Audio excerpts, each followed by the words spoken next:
Hello everyone, और कैसे हो आप लोग। हाँ तो बच्चों, आज हम सीखेंगे इक्विवेलेंट फ्रैक्शंस। इक्विवेलेंट फ्रैक्शंस क्या होते हैं?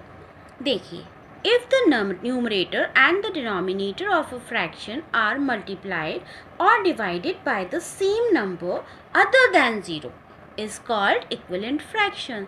तो जिस फ्रैक्शन का न्यूमरेटर और डिनोमिनेटर मल्टीप्लाई होता है या डिवाइड किया जाता है सेम नंबर से, एक ही नंबर होना चाहिए जो उसको डिवाइड कर रहा है। न्यूमरेटर और डिनोमिनेटर सेम नंबर से जब डिवाइड होते हैं या मल्टीप्लाई होते हैं, ज़ीरो के अलावा वो नंबर ज़ीरो नहीं होना चाहिए, उसे हम इक्विवेलेंट फ्रैक्शन कहते हैं। तो जब किसी फ्रैक्शन का न्यूमरेटर और डिनोमिनेटर दोनों ही मल्टीप्लाई या डिवाइड होते हैं सेम नंबर से, ज़ीरो वो नहीं होना चाहिए, उसे इक्विवेलेंट फ्रैक्शंस कहते हैं। फॉर एग्जाम्पल देखिए, ये मैंने 3 सर्कल्स बनाए हैं। ओके, फर्स्ट सर्कल में हमने 3 पार्ट्स किए, 1 2 3, 3 पार्ट्स किए। तो इसका कितने पार्ट्स शेडेड हैं? 2 पार्ट्स शेडेड हैं। और टोटल पार्ट्स कितने हैं? 1 2 एंड 3। टोटल पार्ट्स हैं 1 2 एंड 3, और 2 पार्ट्स जब शेडेड हैं तो इसका क्या फ्रैक्शन बना?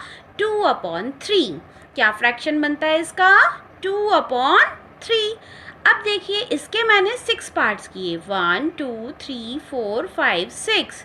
6 में से कितने शेडेड हैं? 1 2 3 4। अब आप ध्यान से देखिए, जितना पोर्शन इसका शेडेड है उतना ही पोर्शन इसका शेडेड है, जितना ये बचा हुआ है उतना ही ये बचा हुआ है। तो इसी को कहते हैं इक्विवेलेंट फ्रैक्शंस। यहाँ मैंने एक सर्कल लिया, उसके मैंने 12 पार्ट्स किए और मैंने 8 पार्ट्स को शेड किया, 1 2 3 4 5 6 7 8। मैंने कितने पार्ट्स को शेड किया है? यहाँ 8 पार्ट्स को शेड किया। अब आप ध्यान से देखिए, जो बचे हुए पोर्शन है ये वाला और ये वाला ऑलमोस्ट क्या एकदम सेम ही होंगे।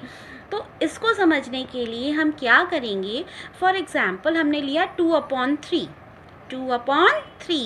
टोटल पार्ट्स कितने हैं? जो डिनोमिनेटर है और न्यूमरेटर इसका क्या है?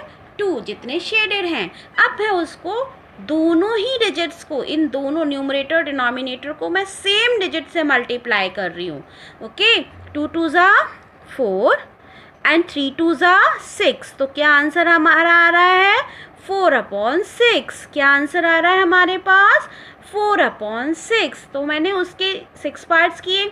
6 पार्ट्स में से अगर हम 4 पार्ट्स को कर रहे हैं शेड, तो सेम जैसे ये है वैसे ही ये बनेगा। तो इसको कहते हैं इक्विवेलेंट फ्रैक्शन।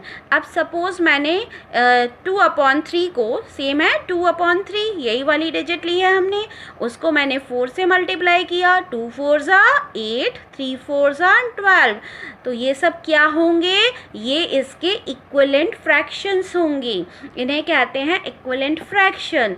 चलिए एक और देखते हैं।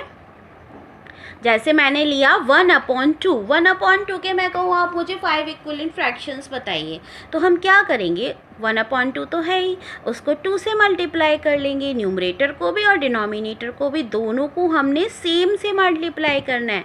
तो 2 1 ज़ा 2 और 2 2 ज़ा 4। नेक्स्ट है, अब हम 3 से मल्टीप्लाई कर रहे हैं दोनों को, तो 1 3 ज़ा 3, 2 3 ज़ा 6।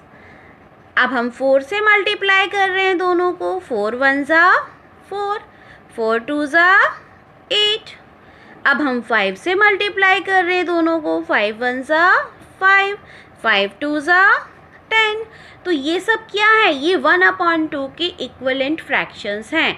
2/4, 3/6, 4/8, 5/10, ये सब क्या है? इक्विवेलेंट फ्रैक्शंस हैं। मैं इनको डिवाइड करके भी निकाल सकती हूँ। मान लो हमें दिया है 5/10, तो 5/10 को मैंने 5 से डिवाइड किया, 5 1 ज़ा 5, 5 2 ज़ा 10, 1/2 आ गया। 1/2 इसका इक्विवेलेंट फ्रैक्शन है। मैंने लिया 4/8। 4/8 को मैंने किससे डिवाइड करना है? मैंने 4 से डिवाइड कर दिया। सेम डिजिट्स से डिवाइड करना है, न्यूमरेटर को भी और डिनोमिनेटर को भी, अलग अलग डिजिट्स नहीं लेने हैं। तो 4 1 ज़ा 4, 4 2 ज़ा 8, क्या आ गया 1/2, ये इक्विवेलेंट फ्रैक्शन है। 3/6, 3/6 को मैंने किससे डिवाइड करना है, 3 से, तो 3 1 ज़ा 3, 3 2 ज़ा 6, तो ये सब क्या होते हैं, इक्विवेलेंट फ्रैक्शन। तो इक्विवेलेंट फ्रैक्शंस को हम मल्टीप्लाई करके भी निकाल सकते हैं और डिवाइड करके भी निकाल सकते हैं। अगर बड़ी डिजिट है तो डिवाइड करना है, छोटी डिजिट्स हैं तो मल्टीप्लाई करना है, और सेम डिजिट से करना है। मल्टीप्लाई हो या डिवाइड हो, हमको सेम डिजिट से करना है। ओके।